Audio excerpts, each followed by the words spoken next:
Today I'd like to show my process for cherry picking Liberty nickels when I'm looking at auction listings. Just some of the things I look for.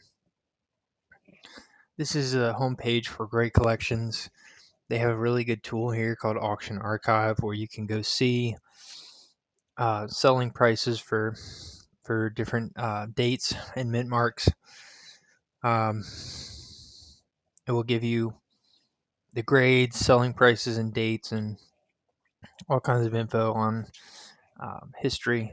And this is just great collections, so you can look around at eBay, Heritage, other places to see other points. But today I wanted to look at Mint State 64 coins in particular, and just kind of take a look at the different quality. Um, there's different prices here, but I'm just going to start with the first one.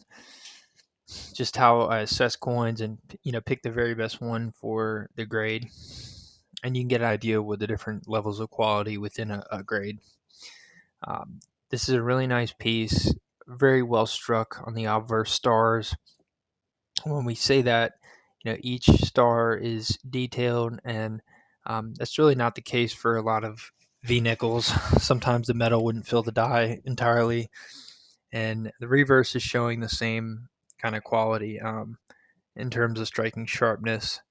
Every detail of this part of the corn is really strong, and that's definitely the minority of coins show that trait. There's a few marks here in the fields. Uh, commensurate with the grade, a couple on the cheek as well. But overall, really nice example at this grade level. So let me go to the next piece. This is a 1908 as well. Um, Another really nice coin. These are all Mint State 64s, by the way. So this one has also a good strike on the reverse, maybe not quite as detailed as the other, but a really clean fields, really nice reverse, very few marks at all, um, a few marks on the cheek and near the eye. So you'd see that on a 64, just a few more marks than a 65, but overall really nice piece. Another one that I would definitely consider. Here's one that has a little bit of color to it, really original look. Nickel is not a very reactive metal, but it does tone over time. The blast white coins are generally dipped at some point in their life. But this is a really nice piece. When I talk about pricing, we'll come back to this one, but a really good strike on the reverse as well.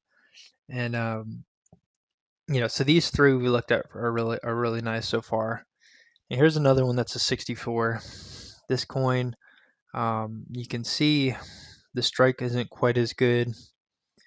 There's also some kind of rim. I don't know if that's a strike issue or just kind of some discoloration, but a little bit more staining on the obverse. That doesn't bother me quite as much, but um, the reverse strike and quality is just not what I would be looking for. And you can see the quality of the strike here. This part of the corn is very weak, almost completely flat. So that's just not an example I would have gone for. There's a little bit of weakness here on this star, but I mean, obverse strike isn't terrible, but this coin would not have grabbed my attention as much as the other two. Here's the last one. This one's a 64 as well. You can see the weak stars on some areas of the obverse. Um, kind of a lot of marks for a 64. This one is on the lower end of the grade spectrum, in my opinion, but we also have some spots on the reverse, and a little bit distracting in my view, but not quite as sharp of a corn on the strike for reverse. But so for pricing, so this coin sold for $250 this year, in 2024 rather. This coin also sold for $250. This coin sold for $250 as well. So comparing this coin with, so the weaker strike, a little bit of issues on the reverse. These coins are the same price, and like, which one would you rather have? Obviously, to me, I'd pick this one every day. Um, This one was 175, so a Mint State 64.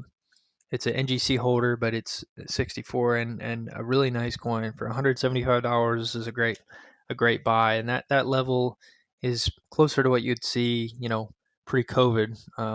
180 for a nice 64. Uh, so someone did really well with that one. A little bit of tone on the back, but a really original coin. Really nice.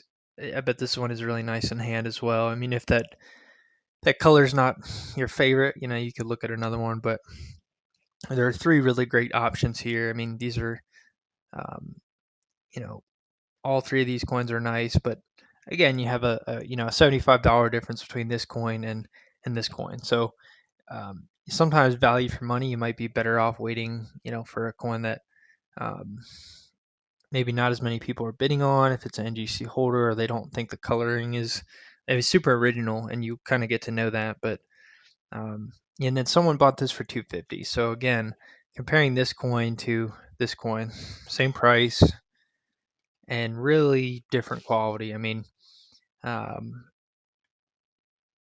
this one, let's see, this one was 250 as well. So, you have that old green holder effect, but really, I mean, if we're talking about OGH, both these were OGH PCGS holders, and the same price, 250, and this was 247. So you cherry pick the grade and you go for the higher quality coin, especially at the same price. It's just a no brainer. So I wouldn't have thought this was a great buy, but um, to each their own. And some people don't care about the strike sharpness. So, um, but yeah, I felt like this was a good example. You know, not just for the plastic it's in, but the quality of the coin, and these two as well. So that's just an example of 3 out of the 5 Mint State 64s we looked at would have been high quality, and I think if you're looking at value for money, you got to throw this one in there as at 175. So anyway, that's just what some of the things I look at for striking sharpness, surface quality, and originality. And the point is, cherry pick and be patient, and it will really pay dividends because you do this with a few coins, and you're saving yourself $50 here and there, um, and you can put that toward a nicer key date, or at the end of the day too. You want a high quality collection, and you want to get the best value for that. So cherry picking quality is the best way to do that as a collector of V nickels.